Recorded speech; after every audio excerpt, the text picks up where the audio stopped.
इतिहास में आज तक न जाने कितने युद्ध लड़े जा चुके हैं, लेकिन 28 जुलाई 1914 को शुरू हुआ वो युद्ध सबसे भयानक था, जिस युद्ध को आज पूरी दुनिया प्रथम विश्व युद्ध के नाम से जानती है। इसके अलावा इस युद्ध को the great war, global war और the war to end all wars का नाम भी दिया गया था, क्योंकि इससे पहले किसी ने ऐसे युद्ध की कल्पना तक नहीं की थी और इस युद्ध के बाद तो अंदाजा लगाया जा रहा था कि आने वाले कई वर्षों तक ऐसा भयंकर युद्ध दोबारा नहीं देखने को मिलेगा। वर्ल्ड वॉर 1 में दुनिया के कुल 37 देशों ने भाग लिया था। भारत भी इस युद्ध में अप्रत्यक्ष रूप से शामिल हुआ था। इसी युद्ध ने ही अमेरिका के लिए महाशक्ति बनने के द्वार खोल दिए थे। 1,70,00,000 लोगों की इस युद्ध में मौत हुई थी और 2 करोड़ से अधिक लोग घायल हो गए थे। लेकिन आखिर ये युद्ध हुआ ही क्यों था? इस युद्ध के क्या परिणाम सामने आए? युद्ध आखिर कौन कौन से देशों के बीच लड़ा गया था और अंत में इस युद्ध में आखिर जीत किसकी हुई थी? इन सब सवालों के जवाब आपको आज के इस वीडियो में मिलने वाले हैं, तो दिल थाम कर बैठ जाओ, क्योंकि वर्ल्ड वॉर 1 की पूरी जानकारी आज आपको इस वीडियो के माध्यम से देने जा रहे हैं। बस आप वीडियो के आखिर तक हमारे साथ बने रहें। और हाँ, यह वीडियो थोड़ा कॉम्प्लिकेटेड हो सकता है, इसलिए आप बिल्कुल ध्यान और एकाग्रता के साथ इसे पूरा देखें। सबसे पहले बात करते हैं कि आखिर इस युद्ध में कौन कौन से देश शामिल थे। मुख्य रूप से ये युद्ध 2 खेमों के बीच हुआ था, जिसमें एक तरफ एलाइड पावर थी और दूसरी तरफ सेंट्रल पावर। एलाइड देशों की सूची में रूस, France, Britain, America, Japan, Italy और रोमानिया जैसे देश शामिल थे। तो वहीं सेंट्रल पावर में Germany, Bulgaria, Austro Hungarian empire और ओटोमन एम्पायर था। ओटोमन एम्पायर ही बाद में टर्की देश बनकर सामने आया। प्रथम विश्व युद्ध की शुरुआत 28 जुलाई 1914 को हुई थी और यह युद्ध लगभग 52 महीने चला था और 11 महीने 1918 को यह युद्ध समाप्त हो गया था। लेकिन ये युद्ध आखिर हुआ क्यों था? इसके पीछे कई मुख्य कारण थे। वैसे तो युद्ध का मुख्य कारण जो माना जाता है वो ये है कि जून 1914 को ऑस्ट्रो हंगेरियन एम्पायर के राजकुमार आर्कड्यूक फ्रेंच फर्डिनेंड बोस्निया के एक शहर में घूमने के लिए गए थे। वे राजकुमार जल्द ही राजा भी बनने वाले थे, लेकिन बोस्निया में ब्लैक हैंड ऑर्गेनाइजेशन समूह के एक 19 वर्षीय युवक ने गोली मारकर राजकुमार और उनकी पत्नी की हत्या कर दी। बोस्निया पर आरोप लगाए गए कि ये सब सर्बिया के कहने पर किया गया है और ऑस्ट्रो हंगेरियन अंपायर ने सर्बिया को अल्टीमेटम दिया कि 48 घंटों के भीतर वे जवाब दे और आत्मसमर्पण कर दे या फिर युद्ध के लिए तैयार हो जाएं। लेकिन एक बात तो जग जाहिर है कि किसी एक व्यक्ति की मौत पर इतना बड़ा युद्ध तो नहीं हो जाता। और आखिर क्यों 2 देशों के बीच जंग में दर्जनों देश कूद पड़े? यानी युद्ध की चिंगारी कई सालों से सुलग रही थी, जो 1914 में मौका मिलते ही ज्वाला का रूप लेने लगी। और कौन जानता था कि महायुद्ध रूपी ज्वाला की इस प्रचंड अग्नि में कितने लोगों की आहुति चढ़ने वाली है। असल में 19वीं शताब्दी के अंत में और 20वीं शताब्दी की शुरुआत में कई देशों के बीच संधियां और गुप्त समझौते हुए थे। जैसे सन 1882 में ट्रिपल अलायंस नाम की एक संधि हुई थी, जिसमें जर्मनी, ऑस्ट्रो हंगेरियन अंपायर और इटली शामिल हुए थे। वहीं 1907 में एक अन्य संधि हुई थी जिसका नाम ट्रिपल एंटेंटे था, जिसमें फ्रांस, रूस और ब्रिटेन शामिल थे। 1839 में ब्रिटेन और बेल्जियम के बीच संधि हुई थी। ब्रिटेन ने बेल्जियम की सुरक्षा की जिम्मेदारी ली थी। वहीं 1878 में ट्रीटी ऑफ बर्लिन नाम की एक संधि हुई थी, जिसके अनुसार बोस्निया का हर्जेगोविना शहर ऑस्ट्रिया हंगरी के अधीन हो गया था, लेकिन आधिकारिक तौर पर वह ओटोमन एम्पायर का एक हिस्सा था। लेकिन बाद में ऑस्ट्रिया हंगरी ने इस ट्रीटी का उल्लंघन करना शुरू किया। इसके अलावा युद्ध के कई अन्य कारण थे, जैसे हर देश अपनी सैन्य शक्ति को मजबूत करने की कोशिश कर रहा था। हवाई जहाज, टैंक, मशीन गन, आधुनिक हथियार पर मोटा पैसा खर्च किया जा रहा था। खास तौर पर यूरोपीय देश खुद को अधिक शक्तिशाली बनाने में जुटे हुए थे, जिसमें ब्रिटेन और जर्मनी सबसे आगे थे। पश्चिमी यूरोप के देश अन्य देशों पर कब्जा कर रहे थे।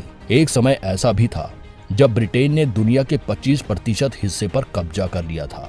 इस तरह के कई छोटे बड़े कारणों को मिलाकर एक बड़ा युद्ध शुरू हो गया।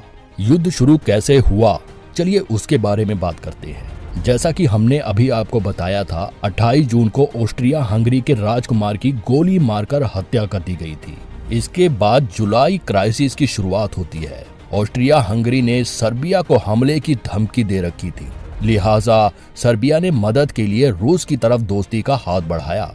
रूस और सर्बिया में उस समय स्लाविक समुदाय के लोग बहुत अधिक रहते थे, जिस वजह से दोनों देशों के संस्कृति और कल्चर एक दूसरे से मेल खाते थे और दोनों देशों के लोग एक दूसरे को भाई भाई मानते थे।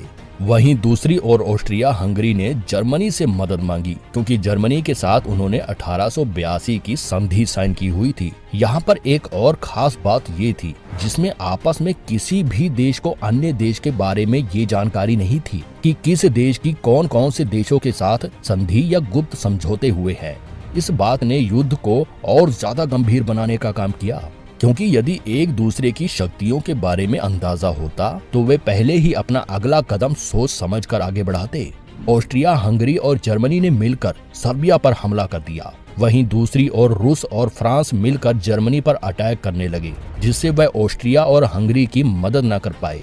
1882 के समझौते के अनुसार इटली को जर्मनी और ऑस्ट्रिया हंगरी का साथ देना था, लेकिन इटली ने कहा कि वह समझौता सिर्फ डिफेंस के लिए किया गया था, किसी देश पर पहले आक्रमण के लिए वह समझौता नहीं था। इसके बाद इटली एलाइड देशों की तरफ शामिल हो गया और समझौते को रद्द कर दिया।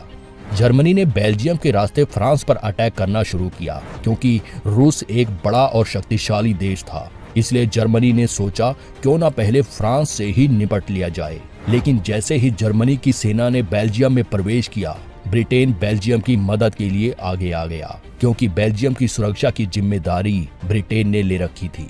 जर्मनी ने शुरुआत में रूस के 3 लाख सैनिकों को मार दिया। वहीं ओटोमन एम्पायर ने रूस पर अटैक कर दिया, क्योंकि रूस और ओटोमन एम्पायर के बीच पुरानी दुश्मनी थी। ओटोमन एम्पायर ने सूज कनाल पर अटैक किया, जो भारत और ब्रिटेन के बीच व्यापार का मुख्य मार्ग हुआ करता था। लगभग 3 साल तक इसी तरह देश आपस में एक दूसरे के साथ लड़ते रहे, मरते रहे, कटते रहे। कभी किसी का पलड़ा भारी तो कभी किसी का। 1 जुलाई 1916 से लेकर 18 नवंबर 1916 तक बैटल ऑफ सम हुआ था, जिसमें एलाइड देशों के 80,000 सैनिक एक ही दिन में मार दिए गए थे और इनमें सबसे अधिक संख्या ब्रिटेन के सैनिकों की थी।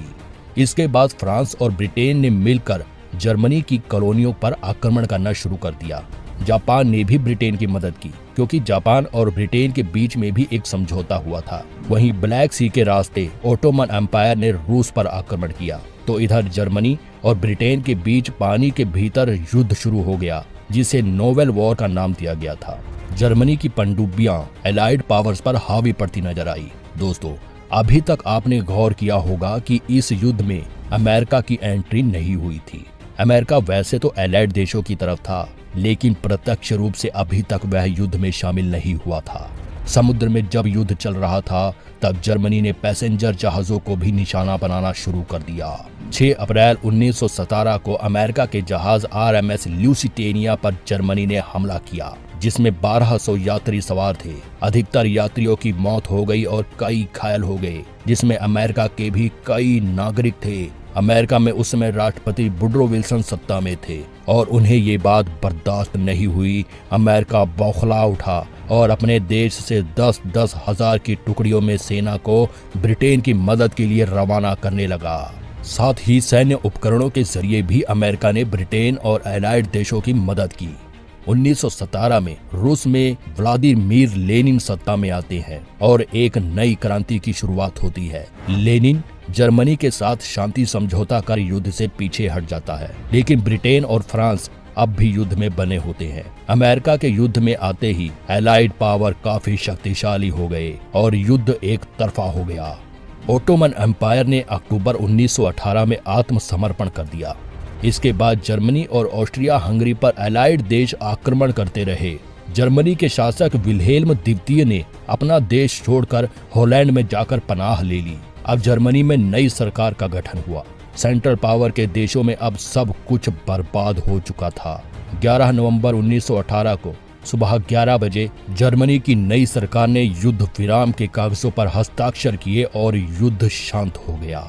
28 जून 1919 को ट्रीटी ऑफ वर्साइलस साइन की गई, जिसमें जर्मनी को युद्ध का दोषी ठहराया गया और मोटा जुर्माना भी उस पर लगाया गया। रिपोर्ट्स के मुताबिक साल 2010 में जाकर जर्मनी उस जुर्माने से ऋण मुक्त हुआ था। इस युद्ध के बाद Germany empire, Ottoman empire, Austro Hungarian empire और रूस अंपायर समाप्त हो गए। Austria, Hungary, Yugoslavia, Poland, England, Estonia, Latvia और लिथुआनिया जैसे कई देश बने और स्वतंत्र हुए। इस युद्ध के बाद पूरे देश में मेल पॉपुलेशन में भारी गिरावट देखने को मिली थी। इसी समय विश्व में स्पेनिश फ्लू का आतंक भी फैल रहा था, जिसने करोड़ों लोगों की जान ली। जर्मनी कॉलोनियां ब्रिटेन और फ्रांस के अधीन हो गई। साथ ही अमेरिका का महाशक्ति बनने का सपना भी अब जल्द ही सच होने वाला था, क्योंकि पूरी दुनिया को अमेरिका की शक्ति का एहसास हो गया था। दोस्तों, इस युद्ध में 13 लाख भारतीय सैनिक भी शामिल हुए थे, जिनमें से 50,000 सैनिकों की मौत हो गई थी, क्योंकि उस समय भारत ब्रिटेन का गुलाम था। इन्हीं सैनिकों की याद में राजधानी दिल्ली में इंडिया गेट का निर्माण करवाया गया। इस युद्ध के बाद कई देशों ने अपने यहाँ अनिवार्य मिलिट्री सर्विस का नियम भी लागू कर दिया था। साथ ही विश्व में कई देश आर्थिक तंगी का सामना भी कर रहे थे। कहा जाता है कि इस युद्ध को इतना भयंकर बनाने में मीडिया का भी हाथ था। एक देश की मीडिया दूसरे देश के बारे में अनाप शनाप छाप रही थी, जिससे लोगों में विद्रोह की सोच पैदा हो रही थी। झूठे प्रचार किए जा रहे थे और युद्ध शुरू होने से पहले भी बार बार समाचार पत्रों में ये छापा जा रहा था कि किसी भी समय भयंकर युद्ध शुरू हो सकता है। इस तरह से मीडिया भी इस युद्ध से अछूता नहीं रहा था। तो दोस्तों, ये थी प्रथम विश्व युद्ध की पूरी जानकारी। उम्मीद करते हैं कि इस वीडियो से आपके ज्ञान में वृद्धि हुई होगी। आज के लिए इतना ही दोस्तों, आपसे फिर